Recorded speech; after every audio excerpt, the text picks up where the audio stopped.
Generally speaking, lacrosse ball self-massage is fairly simple. There's a couple rules I like to generally put in people's minds. First of all, it is a little bit of a point and click adventure.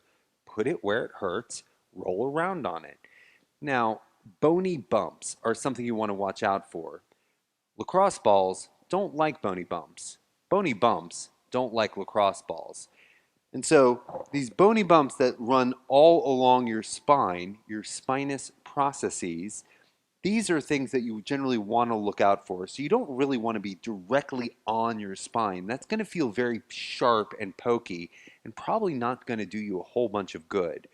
But if I'm off to the side, then if I'm on a meaty territory, muscly territory, this I'm going to be able to get a little bit more positive response.